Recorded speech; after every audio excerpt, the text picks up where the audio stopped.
Hello viewers and my dear students, how are you all? Hope you all are fine. Okay, so this is Dr. Sudhamoy Behura, HOD Environmental Science, and today I am going to discuss about environmental laws. Okay, so as you all know that environmental law is one basic aspect of your syllabus, and as a students of environmental aspects, or you have to learn the AECC1, that is on environment study and disaster management. So there is a basic chapter regarding your environmental laws, in which you will know about the different acts those are related with your environment, or to protect the environment, in the first unit. Okay, so in between these days we have already covered the past aspects, or the past those are present in your first half of the unit. Okay, and today it's our ninth lecture.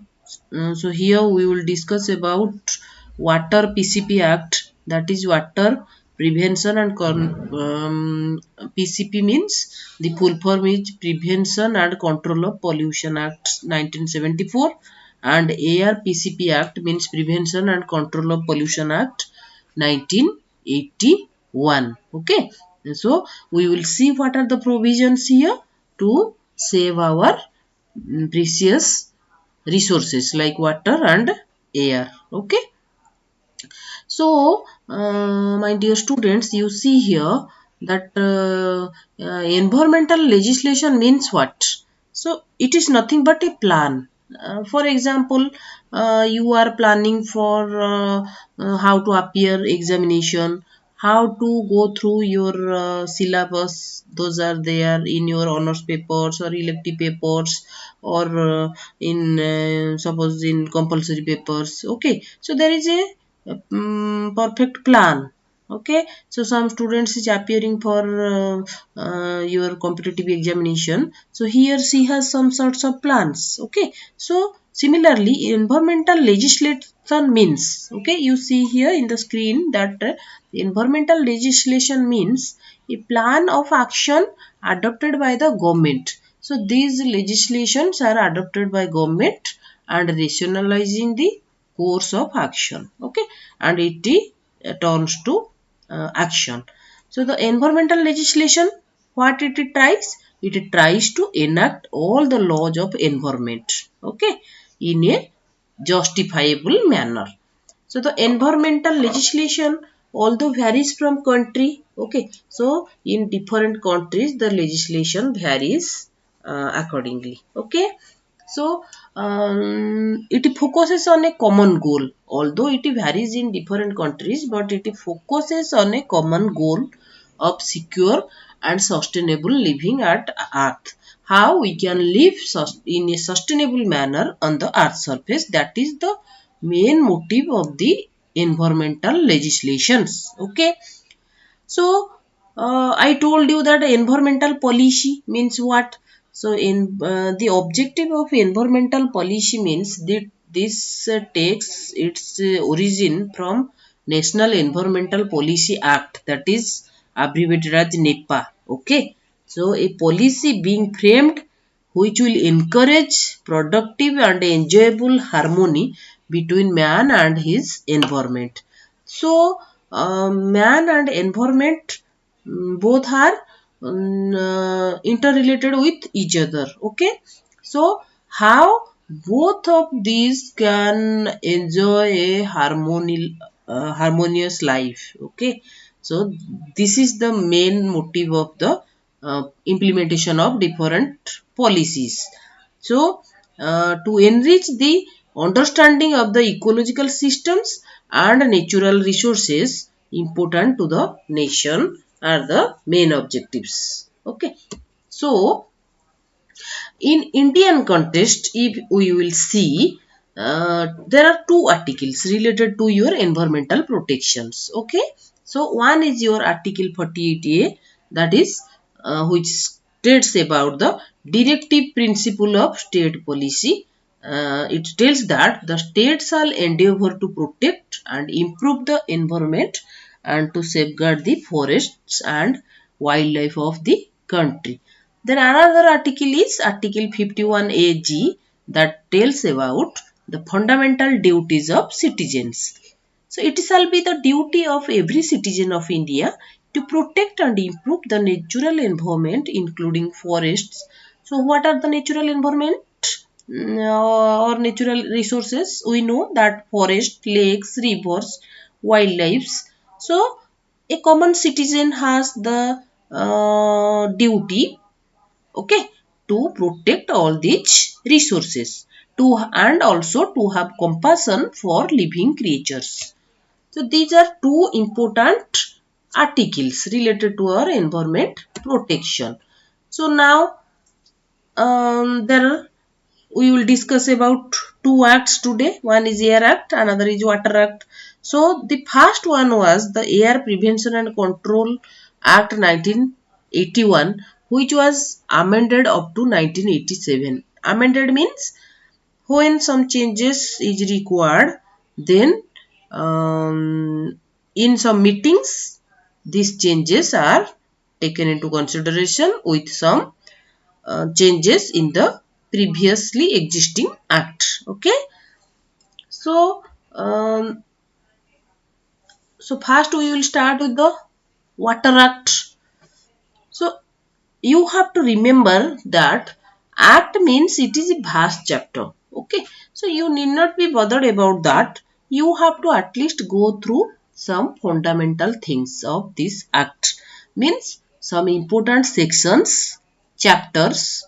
Okay, so you have to at least remember some chapters and what are the sections coming under these chapters. Okay, so in Water PCP Act. PCP means I told you that Water Prevention and Control of Pollution Act. It was enacted in the year 1974. So now let us see the arrangement of sections. So there are different chapters. So first let us see chapter 1. In chapter 1 you have two sections. Okay. And chapter 1 is always known as preliminary. And this chapter 1 contains two sections. First section is regarding your subtitle, application and commencement of the act. Then in section 2 there will be the definition of some important terms related with this Water Act. Okay, so chapter 2, it consists of different sections. Okay, and chapter 2 is basically deal with the central and state boards. Okay, so we will see what are the central and state boards. Means here board means Central Pollution Control Board and state board means State Pollution Control Board. Okay, these two organizations are purpose for your prevention and control of water pollution. So in this there will be different sections. So section 3 of chapter 2 tells about the constitution of central board. Central board means Central Pollution Control Board. Then section 4, it tells about the constitution of State Pollution Control Board. Then section 5, it tells about the terms and conditions of service of members. Members means the members of these two boards, means central boards and state boards. Then section 6 tells about the disqualifications, and section 7 about the vacation of seats by members. Section 8 meeting of board.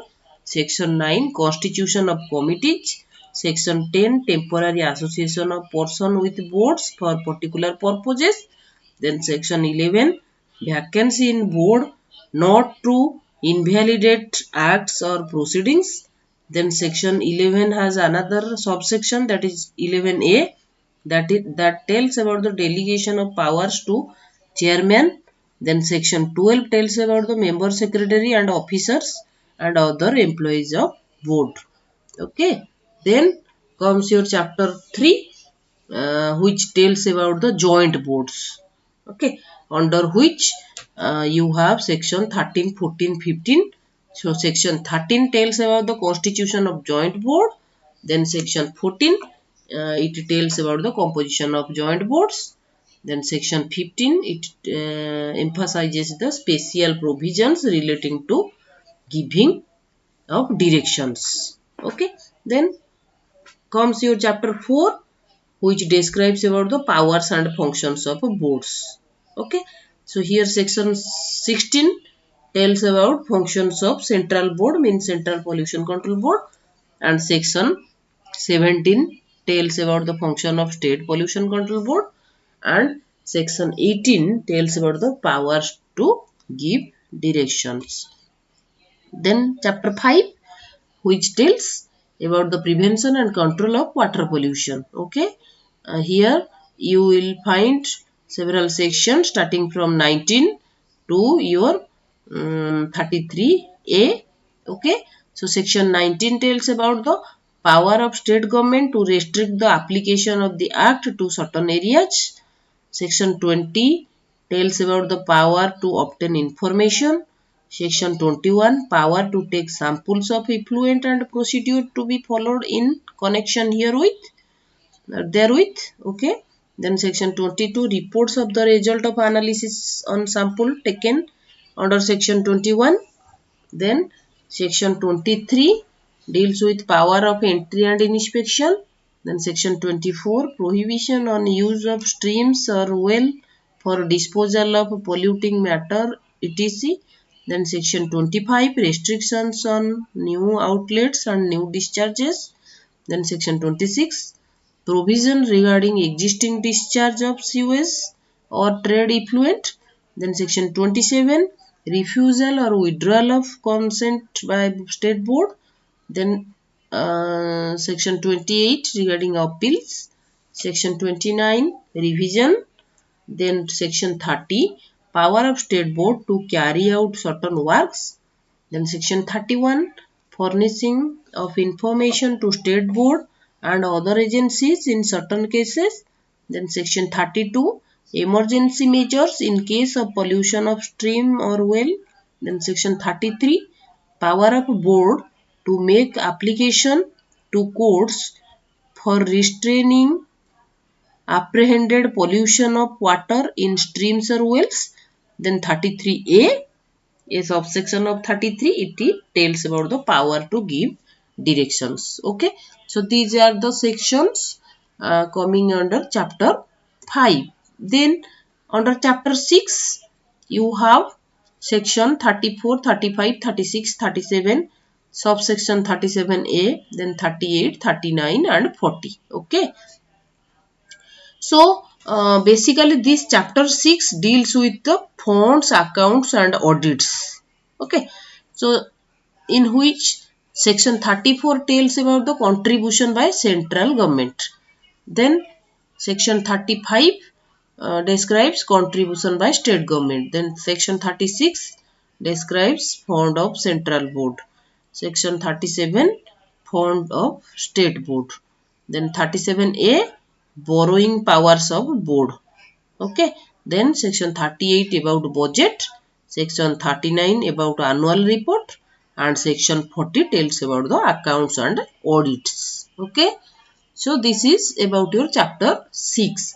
Then chapter 7, it tells about the important aspect of the act, that is about penalties and procedures. Okay.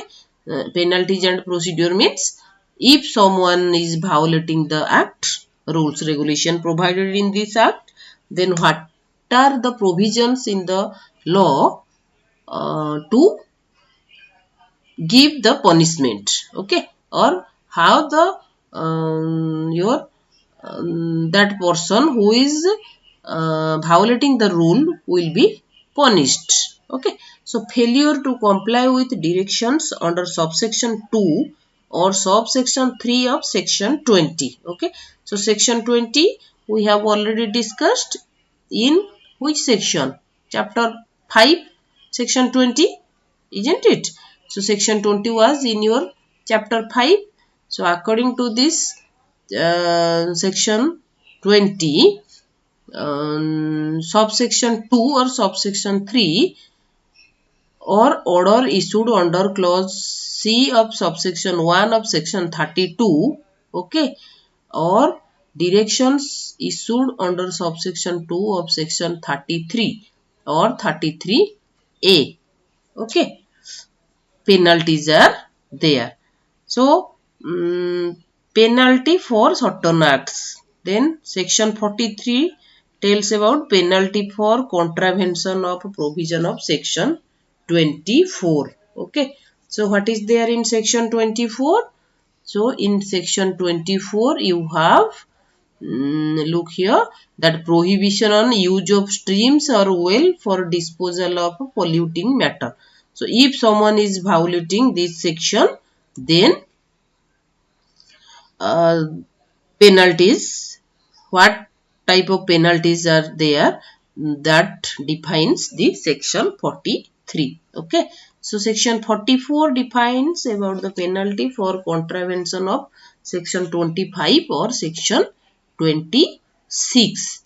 Means in section 25 what it tells about restriction on new outlet and new discharge, and section 26 about provision regarding existing discharge of sewage or trade effluent.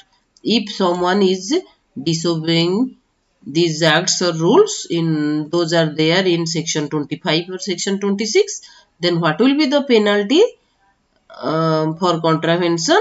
It is suggested in your section 44 under chapter 7. Okay. So, section 45 tells about enhanced penalty after previous conviction. Then section 45A, penalty for contravention of certain provision of the act. Then section 46 tells about the publication of names of offenders. Then section 47, offences by companies. Section 48, offences by government departments.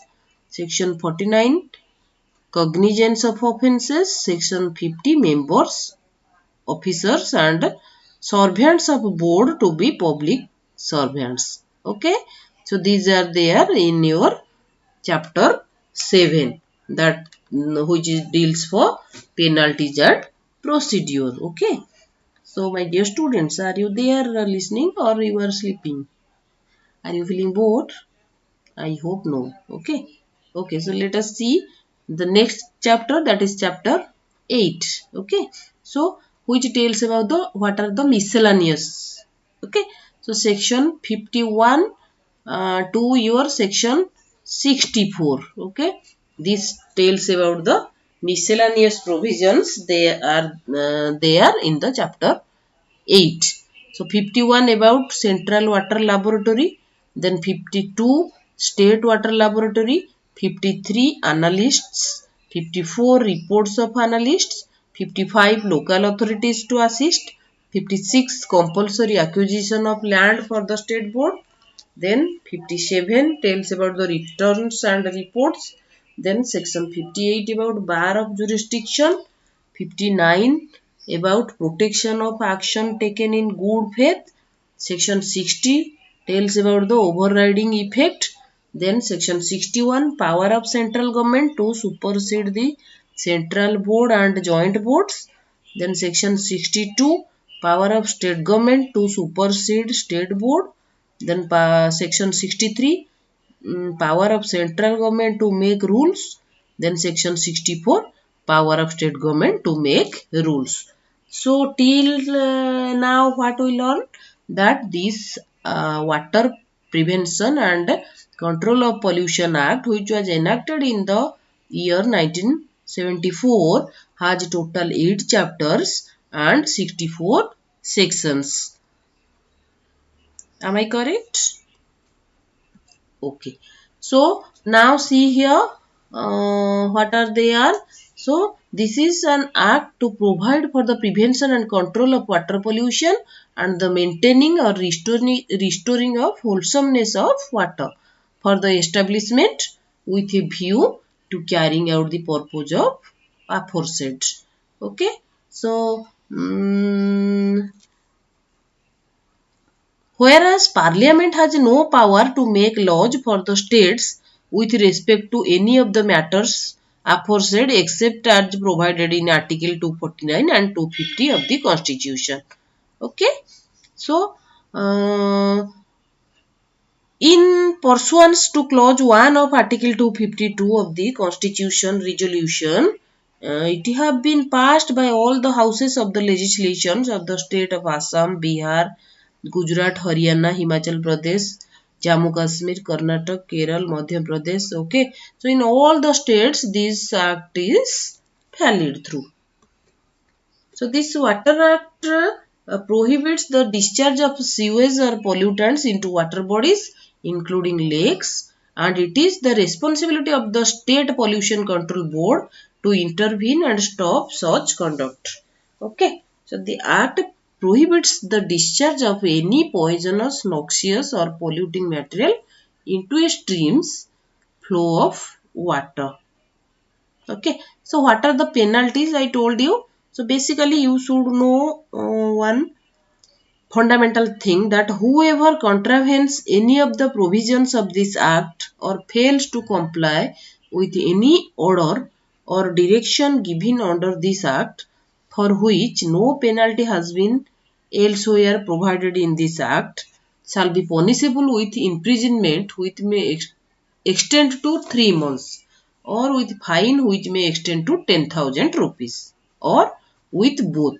So who will deviate the rules and regulations provided in the act, he or she may be punishable with 3 months of imprisonment with fine of maximum 10,000 rupees, or in some cases the both penalties may also impose. Okay, and in the case of a continuing contravention or failure, with an additional fine which may extend to 5,000 rupees for every day during which such contravention or failure continues after conviction for the first such contravention or failure. Okay, so suppose after your failure for the first time, then the punishment will be as per prescribed, that is up to your 3 months imprisonment along with your maximum 10,000 rupees fine. But if you do this mistake again and again, then for the next repetition you will be charged additional 5,000 rupees for your every repetition of the failure. Okay, so the Water Act is enacted with the objective of prevention and control of pollution in India. The act aims at the maintaining of restoring the wholesome nature of water for the establishment of boards and to vest them with such powers so as to enable them to carry out the purposes of the act. Okay. So, section 17 is one important section of this Water Act. This deals with to advise the state government with respect to the local location of any industry, the carrying on of which is likely to pollute a stream or well, to perform such other functions as may be prescribed or as may from time to time be entrusted to it by the central board or the state government. Okay, so now let us give a quick look about the salient features of this Water Act. So this Water Act comprises, this is very much important my dear students, you just see here what is there.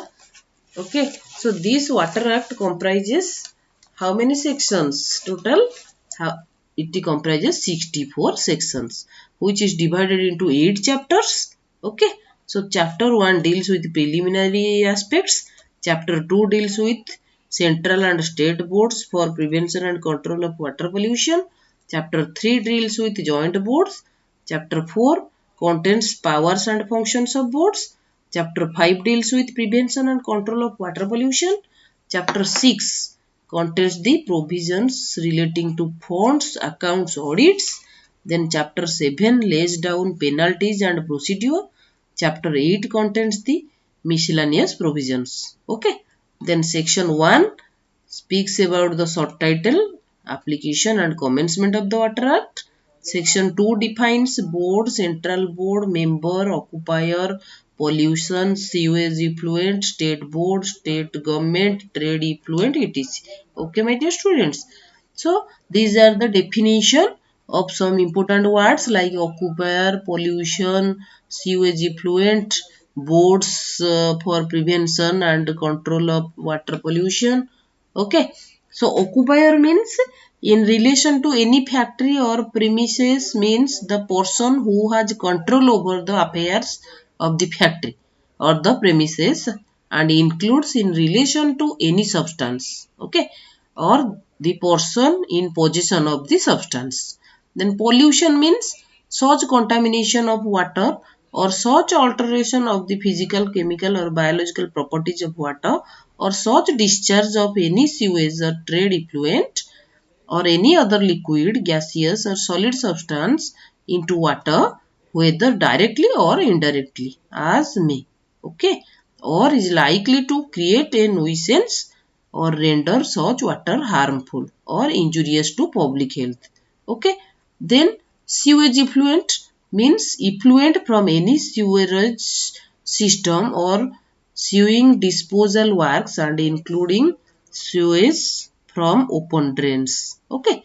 These are some important definitions. Then boards. I told you that there are two boards. One is central board, another is state board.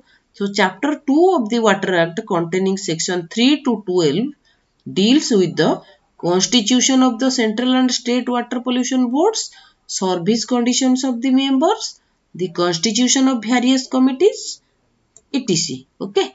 So Central Pollution Control Board constitution and functions. So constitution of the Central Pollution Board section 3 of the Water Act provides for the constitution of Central Board. So here one important short question may come that under which section of the Water Act your constitution of Central Pollution Control Board is defined. So it is according to the section 3 of the Water Act. Okay. So the central government within 6 months from the commencement of the Water Act by notification in official gazette may appoint, constitute a board called as the Central Pollution Control Board in states of different states. Okay. So according section 3 2, the central board shall consist of different members like a full-time chairperson, an expert in environmental matters. He or she should be an expert in environmental matters who will be nominated by the central government. Okay. Then such number of officials not exceeding 5 means maximum number nominated by the central government to represent the center will be maximum 5. Then another 5 members nominated by the central government from amongst the members of the state boards. So you know we have different pollution control boards in different states. So from that state boards also the central government will nominate another maximum 5 members. Okay. Then 3 members will be nominated by the central government to represent the interest of agriculture, fishery or industry or trade or any other interest. Then 2 persons to represent companies or corporations owned, controlled or managed by the central government to be nominated by central government. Then a full-time member secretary possessing qualifications, knowledge and experience of scientific, engineering or management aspects as pollution control to be appointed by the central government. Okay. So here is powers and functions of central board.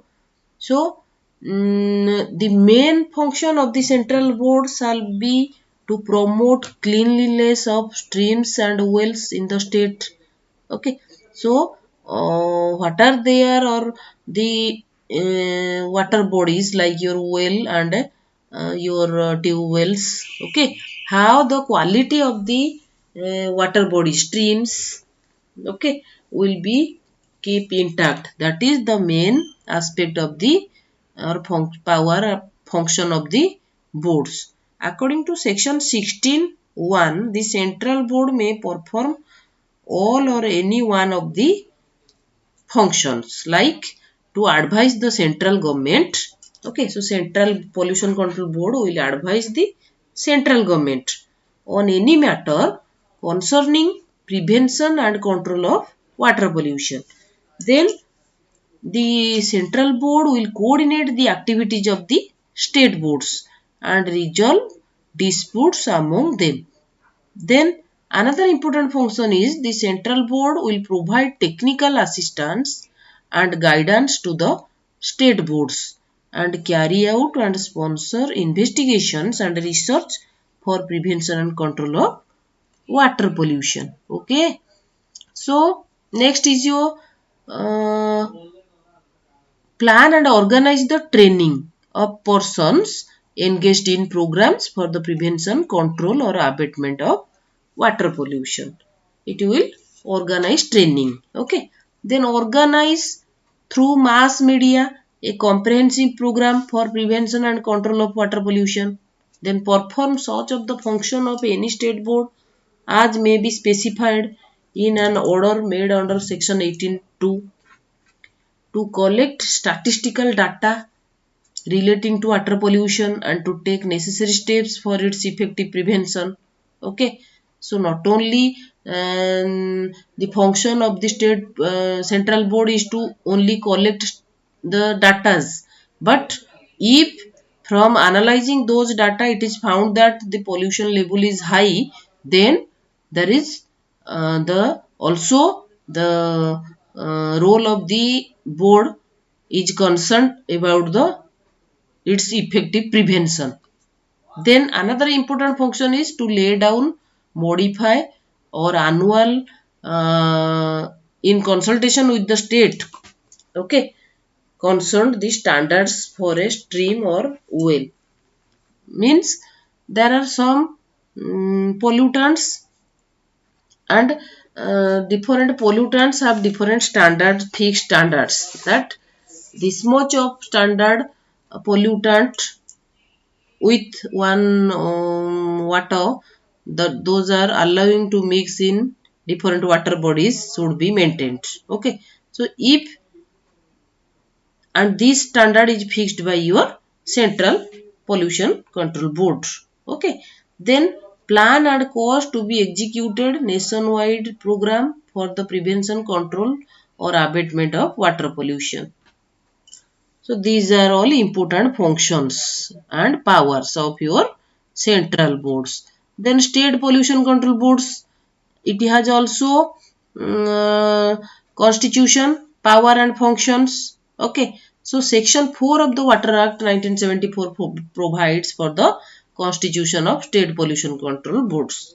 The state government shall with effect from such date as it may deemed fit by notification in the official gazette appoint, constitute a state pollution control board to exercise the powers, okay, and assign to that board under the Water Act section 4(1).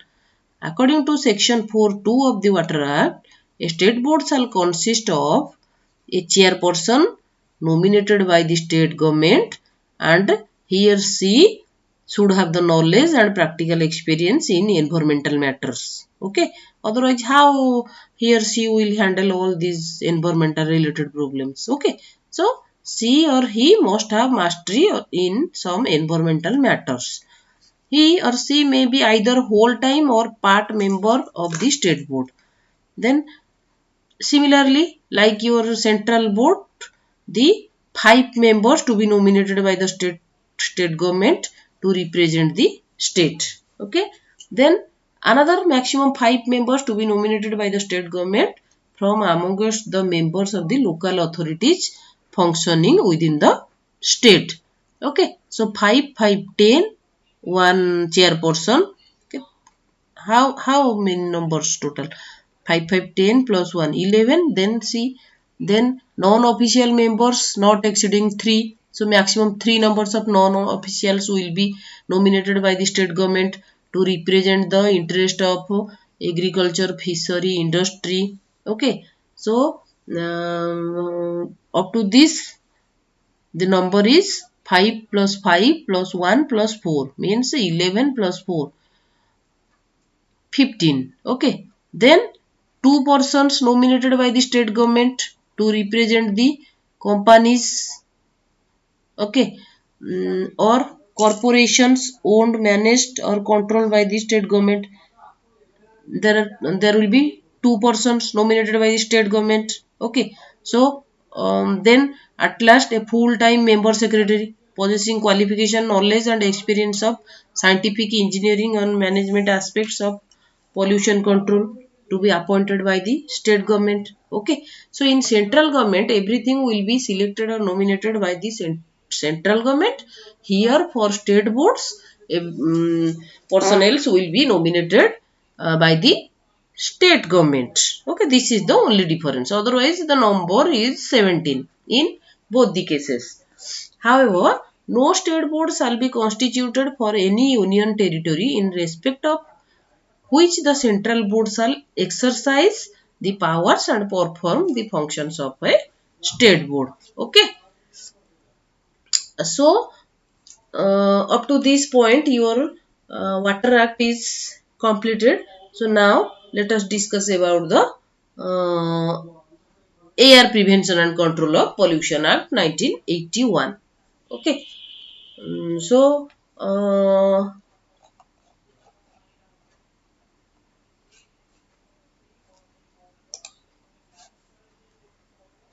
so it is getting a bigger one, isn't it? Means this